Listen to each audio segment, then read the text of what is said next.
Party leader commitment తోటి అటు జనసేన అవునండి, ఇటు తెలుగుదేశం అవునండి, అలాగే ముందుకెళ్ళి.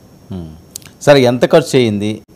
విపరీతంగా ఖర్చు పెట్టారు, 100 కోట్ల రూపాయలు పవన్ కళ్యాణ్ కోసం బడ్జెట్ పెట్టారు వైసీపీ వాళ్ళు అన్నది వస్తున్న టాక్. నిజంగా అలా పెట్టారా? వాస్తవం.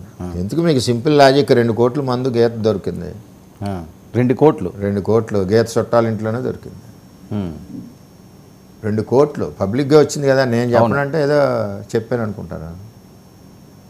పట్టుకుంది రికార్డు 2 crores మందు. కేసుల్లో ఆన్లైన్లు బయట పెట్టి పక్కగా జరిపారు. ఓటుకి 3,000 నుంచి 7,000 ఓటుకి ఇచ్చారు. 7,000 ఒక 20 మంది కుటుంబం ఉందనుకోండి, పట్టుకెళ్ళి ఇచ్చారు. పవన్ కళ్యాణ్ గారు ఒకటే చెప్పారు, ఈ డబ్బంతా అవినీతి సొమ్ము, మన సొమ్ము, మన దగ్గర అవినీతి చేసిన సొమ్ము, మన దగ్గర దోచుకున్న సొమ్ము, తినండి గలాసుకోటేయండి. అంటే 7,000 ఇచ్చినా వర్కౌట్ అవ్వలేదంటారు వాళ్ళకి. కొన్ని ఫ్యామిలీలకు. ఇప్పుడు సపోజ్ పెద్ద ఫ్యామిలీ ఉంటుంది, 50-60 మంది ఉంటారు, పట్టుకెళ్ళి ఇచ్చారు. ప్రజలు కూడా ఏముందంటే భలే ఇస్తున్నారా నా కొడుకులు, మన డబ్బు ఇస్తున్నారు, తీసుకోవాలి, గ్లాసుకి గుద్దాలి.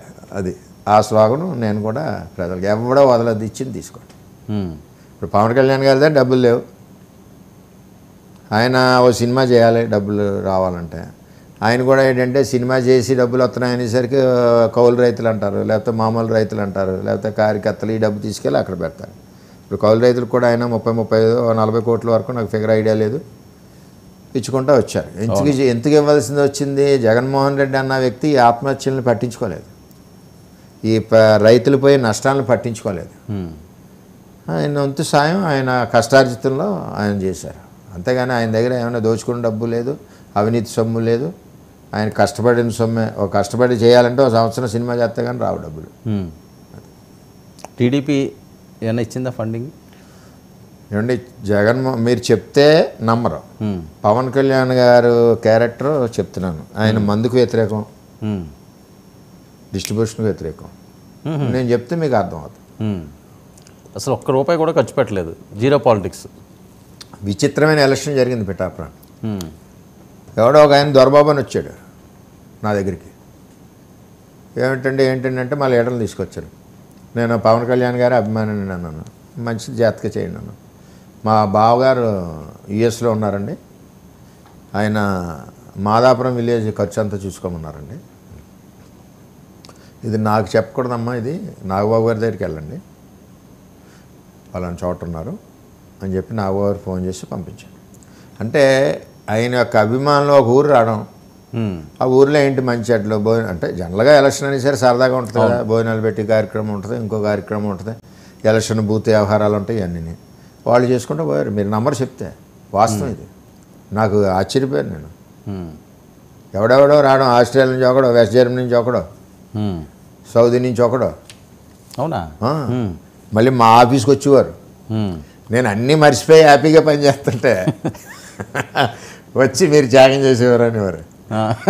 వచ్చే ఫోటో ఒకసారి కాదుపడం అంటే వాళ్ళ అభిమానం పాపం తప్పు. అంటే పవన్ కళ్యాణ్ గారి అభిమానులు అంతమంది ఉన్నారు. ఈవేళ మనకు కూడా నలుగురు ఎక్కడికి వెళ్ళినా పలకరిస్తున్నారంటే ఆయన అభిమానులు, ఆయన మీద ఉన్న అభిమానం, ఆయనకి నేను కూడా ఉండడం వల్ల నా మీద కొంత జాలిని, అంతేగాని వేరేది కాదు. ఏదో మన సొంత గ్రాఫ్ ఏం కాదు, మన గ్రాఫ్ కొంత లిమిటేషన్. అవును, ఇది ఆయనతో కలడం వల్ల లిమిట్ నుంచి బాగా హైప్ వెళ్ళిపోయింది. కానీ ఎవరికి అలా ఉంటారు కదండి. మీరు చూసిన ఇన్ని సంవత్సరాల రాజకీయాల్లో ఎక్కడెక్కడి నుంచో విదేశాల నుంచి ఎన్ఆర్ఐలు వచ్చేసి గ్రామాలు తీసుకుంటే, ఇది వాస్తవం అండి. ఇది నేను చెప్పేది మీరు నమ్మరు, ప్రజలు. నాకు ఐడియా ఉంది, ఇది అలా వెళ్తుంటారు అందరూ ఎక్కడికెక్కడ వచ్చి రావడం. ఎవడో ఒకడు వచ్చి చేబ్రోల్లో భోజనాలు పెట్టేవాడు, 4,000 మందికి భోజనాలు. ఇంకోడు ఎవడొచ్చి ఎక్కడో ఇంకో ఒప్పాళ్ళలో పెట్టేవాడు. అంటే ఎక్కడ ఏం జరుగుతుందో తెలిసింది కదా మాకు. అంటే వాళ్ళు కూడా నేను ఎవరో వచ్చి భోజనాలు పంపించారండి అనేవారు. సరే మా నవ్వుతే మంచిది, నన్ను మేము పంపించాలి అనేవాళ్ళం.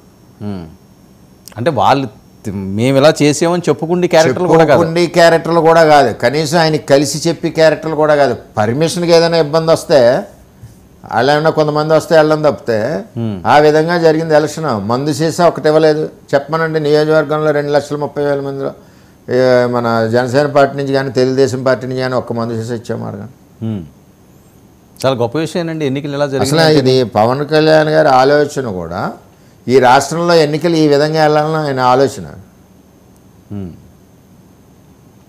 ఎవడేం ఖర్చు పెట్టుకున్నా వచ్చినోడు సరదాకి ఖర్చు పెట్టుకున్నాడు తప్పితే జనసేన పార్టీ నుంచి కానీ తెలుగుదేశం పార్టీ నుంచి కానీ వెళ్ళలేదు. మినిమం ఖర్చు ఎలాగ ఉంటుంది, జెండాలు కొనుక్కోవడం, కార్లు పెట్టుకోవడం, కార్లకి డీజిల్ పోయించుకోవడం, ఈ ఖర్చు అసలు ఎవరికన్నా చెప్తే అవి కూడా పోయింది వాళ్ళు. బాబా డీజిల్ లేవే పోయించానంటే పోయింతారు కూడా. అంటే ఎవడకాడు. నేను ఒక విలేజ్లో వెళ్తుంటే మంచి టోపీలు పెట్టుకుని కళ్ళద్దాలు పెట్టుకుని అమ్మాయిలు ప్రచారం చేస్తున్నారు. ఈ లెవెల్లో కార్యకర్తలు మన వాళ్ళు ఏం కాదు కదా అని బండి ఆపి ఎవరమ్మా అన్నారు. మేము అక్కడ బెంగళూరు నుంచి వచ్చామండి, సాఫ్ట్వేర్ టీం అండి మేము. మరి మీకేం తెలుసా అన్నాను. ఇలా ఓటు అడుగుతున్నామండి అన్నారు. సరే ఇంక దాంతోపాటు సూపర్ 6 కూడా ఉన్నాయి, ఇవి కూడా కొన్ని పాంప్లెట్లు పంపుతా, అవి కూడా ఇచ్చి అడగండి అన్న. అంటే ఎవడి వర్క్ ఆడు చేసుకుని పోతున్నారు. మా వర్క్ పొలిటికల్ వర్క్ మాది నడుస్తుంది ఒకేపు నుంచి. ఇది ఒక ఎడిషనల్ వర్క్. మీరు ఊహించుంటారు కదా ఇలా కూడా ఎలక్షన్ ఎలక్షన్ ఎలా ఉండదు ఊహించలే చెప్తున్నాను కదా. అసలు ఇలాగ ఎలక్షన్ ఉండడం నిజంగా ఆయన అదృష్టం.